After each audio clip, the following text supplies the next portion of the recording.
आज Doubtnut app download करें। Doubtnut पर अपने सभी गणित, रसायन विज्ञान, भौतिक विज्ञान और जीव विज्ञान के डाउट्स का करो सफाया। बस प्रश्न की फोटो खींचो, एक ही प्रश्न को क्रॉप करो और तुरंत वीडियो सोल्यूशन पाओ। अभी डाउनलोड करें। हेलो फ्रेंड, प्रश्न है परागण किसे कहते हैं? स्वपरागण एवं परपरागण में अंतर लिखिए कोई 4। तो दोस्तों यहाँ पे सबसे पहले हम जानेंगे परागण क्या होता है। परागण क्या होता है, ठीक है। तो दोस्तों देखिए, सबसे पहले एक लाइन में हम समझते हैं कि परागण क्या है, ठीक है। जब किसी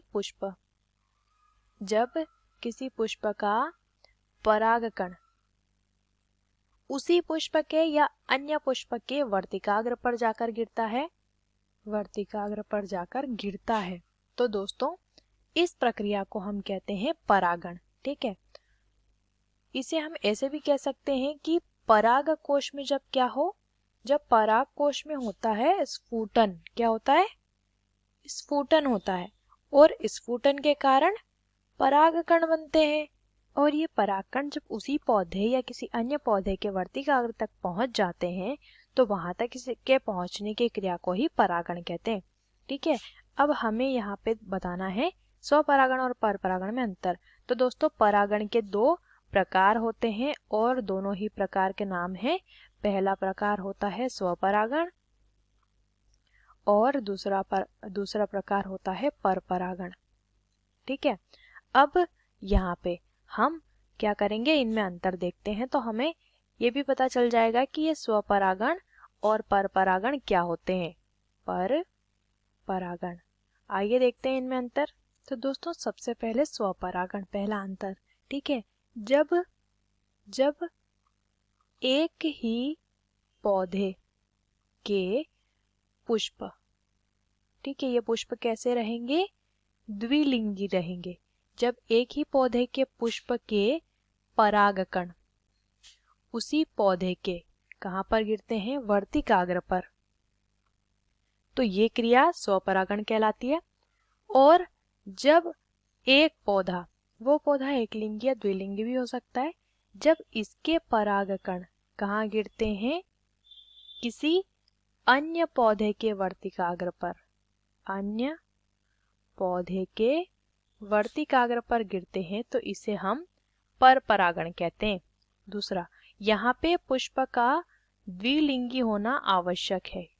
पुष्प द्विलिंगी होना चाहिए, तभी तो उसी के परागकण उसी के वर्तिकाग्र यानी कि उसी के नर भाग उसी के मादा भाग के ऊपर गिरेंगे। पुष्प द्विलिंगी होना चाहिए। यहाँ पे पुष्प एक लिंगी भी हो सकता है या द्विलिंगी भी हो सकता है, दोनों में ही परपरागण संभव है, ठीक है।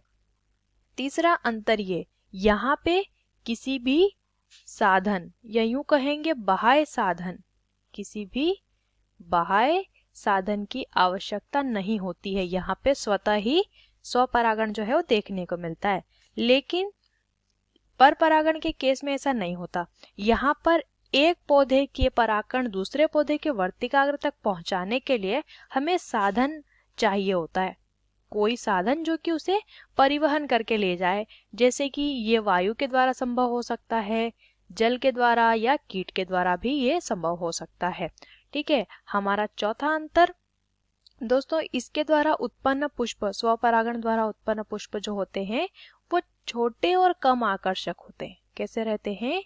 छोटे और कम आकर्षक, क्योंकि उसी पौधे के सारे गुण उसमें आ जाते हैं। लेकिन हमारा परपरागण वाला पुष्प जो रहता है वो दूसरे पौधे के द्वारा जो है दूसरे पौधे के परागण की क्रिया द्वारा बना है, यानी एक के परागकण है दूसरे के वर्तिकाग्र है, तो इसके द्वारा उत्पन्न जो पुष्प रहते हैं वो पुष्प रहते हैं चटकीले रंग के, यानी कि मनमोहक होते हैं, ठीक है।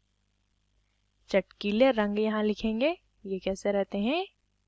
चटकीले रंग के ये रहते हैं, और साथ ही पुष्प आकार में थोड़े बड़े भी होते हैं स्वपरागण की अपेक्षा। आशा करते हैं आपको इस प्रश्न का उत्तर समझ आया होगा। वीडियो को देखने के लिए धन्यवाद। कक्षा 6 से 12वीं से लेकर नीट, IIT, JEE वो एडवांस के लेवल तक 1 करोड़ से ज्यादा छात्रों का भरोसा। आज ही डाउनलोड करें डाउटनेट ऐप या व्हाट्सएप करें अपने सारे डाउट्स 8400 400 400 पर।